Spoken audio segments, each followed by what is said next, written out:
Howdy, and welcome back to Celebrating Vintage Model Kits.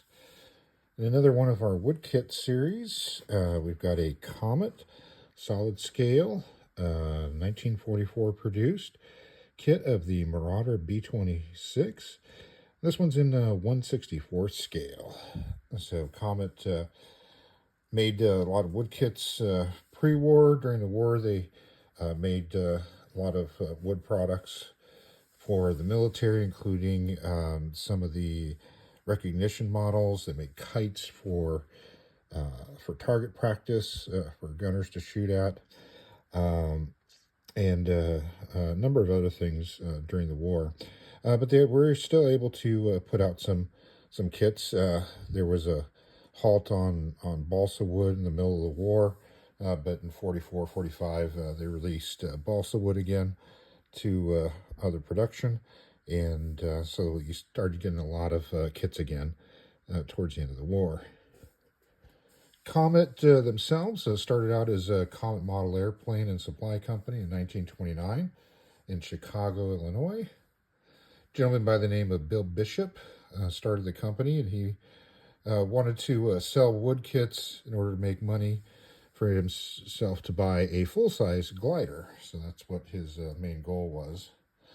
They also produced some kits under the AMCO name, which was basically the same kits, just reboxed so they could sell them to the same retailer, so it looked like they had multiple products on their line or on their shelves.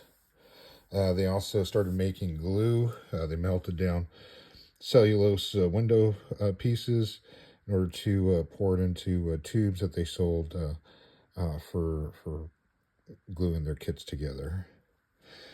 During the war, they also made the Build for Victory series, and they actually made a B-26 in that series in 1942 in 1/72 scale. So that was an official identification model kit. At the beginning of the war, they wanted to kind of bring in as many people as they could to help supply the military with recognition models. So they came up with this idea that they would put out plans for solid wood kits and some actual manufactured kits for kids in school, kids in high school. Anybody could make them, and they'd turn them into their local Army base or recruiter office or wherever they had the collection places for them. And the vast majority of them ended up getting thrown away because they were nowhere near anywhere the detail or quality to be able to actually be used as a recognition model, but kept people active. And the side thing from it is that they thought that it would teach civilians a lot about aircraft recognition, so that way in the event that the enemy started coming to our doors, civilians would be able to spot aircraft. So let's take a look at what we got here. This is a Comet solid kit. This particular type of kit here with the P38 on the cover, this boxing was used for a lot of this series of kits. What they would change would be the profile in the corner here, and then the name of the aircraft. But this pretty striking P38 cover was on a lot of the kits. And it wraps around to the side.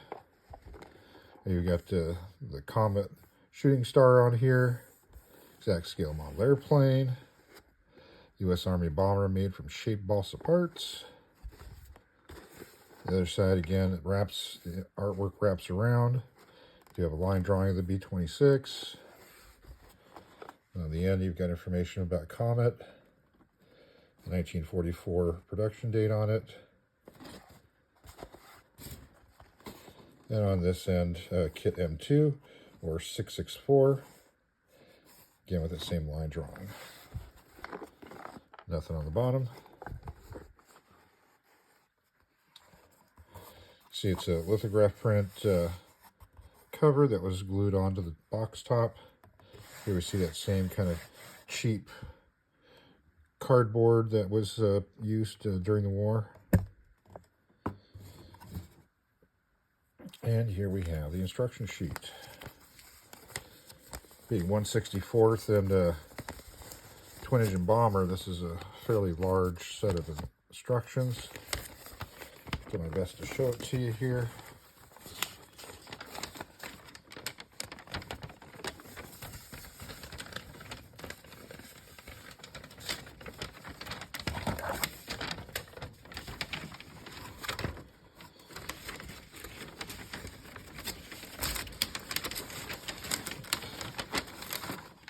Pretty nice instruction set. So across the top here, you've got a photo of the aircraft, a lot of build, how to build these, step-by-step instructions, how to make the fuselage, how to make the wings, how to make the detail parts. And below you've got a 3-view drawing of the Martin B-26.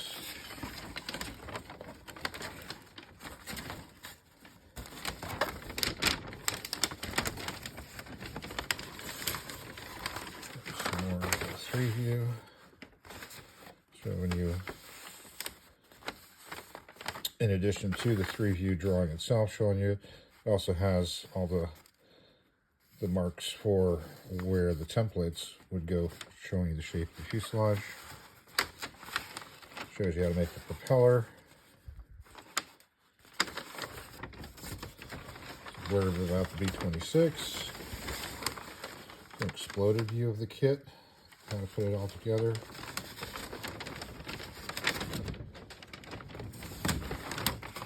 Then you've got a side view drawing.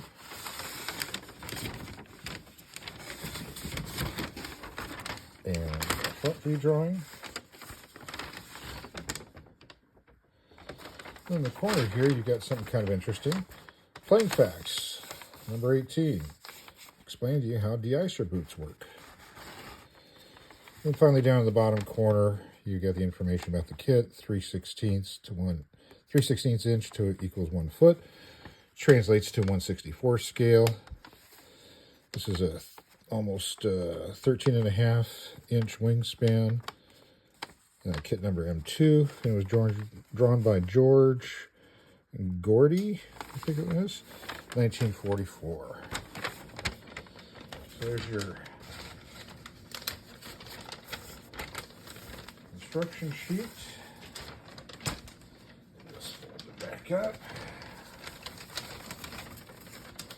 And out of the way. Next we got your decals. Not very bright. Still in somewhat decent shape. Looks like a little bit of silver fishing maybe on here. So this aircraft, or the serial number here, 132140, actually is assigned to a T6 trainer that actually got lost and killed the trainee pilot. They do have a nose art of Stinky. There was a B-26 by the name of Stinky that served with the 9th Air Force in France. But I don't think that's what they're trying to do here, because they've got Japanese kill markings and bomb symbols on here. So I think this is just kind of a fantasy set of decals. So here you've got a series of templates printed on nice hard cardstock, so I made it a little bit nicer for shaping your model. Here's one for the engine nacelle, so you can get the right shape for that. Nice little set. Then here you have the kit itself. So again, in balsa wood, somewhat shaped. You do have the curve is viewed from the top and the curve is viewed from the side. Then all you have to do is just kind of round it down to a cigar shape.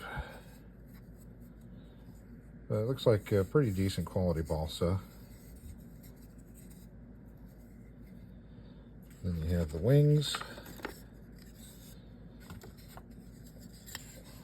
Wings do have some taper to them out to the tip. And the general shape, but no airfoil carved into it to begin with. Same thing for the rudder and the tail. General outlines. And then we have your nacelles.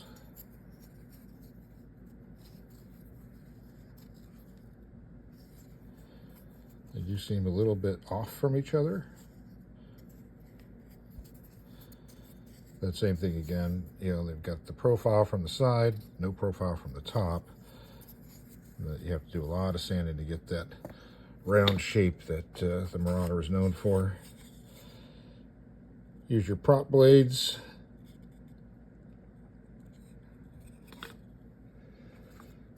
A few little extra parts here. Looks like this piece may have broken at one point. Yeah, there it goes. So these are little extra bits to make little bumps and bulges on the aircraft.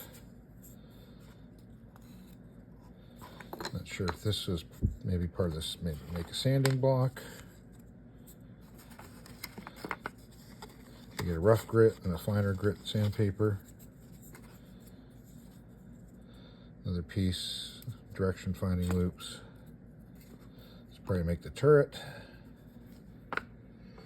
And then looks like you do get some wheels. Main wheels, and then a nose wheel and an extra wheel. And again, some pretty cheap cardboard inside. So that's about it for this kit. As you can see, with a lot of these wood kits, there's not much to them. This one's a little better than some of the cheaper ones, and that it is at least a little bit carved for you.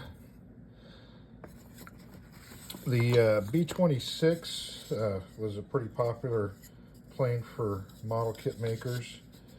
It's a hot looking ship, a lot expected of it, and there was one in 1/36 scale that was produced by a company called Howdy Model Kits. It was an all-wood hollow scale kit is what they called it, and that was produced in 1944. Then in 48 scale, you had kits put out by Burkard, Consolidated Model, which I think was also the same company as Burkard. Douglas, Falcon, also produced 1/48s.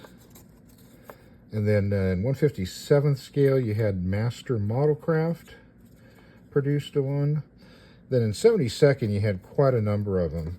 Again, this was part of that push to get people making kits for recognition. So you had Ace Whitman, Miguel did a spotter special, Plycraft.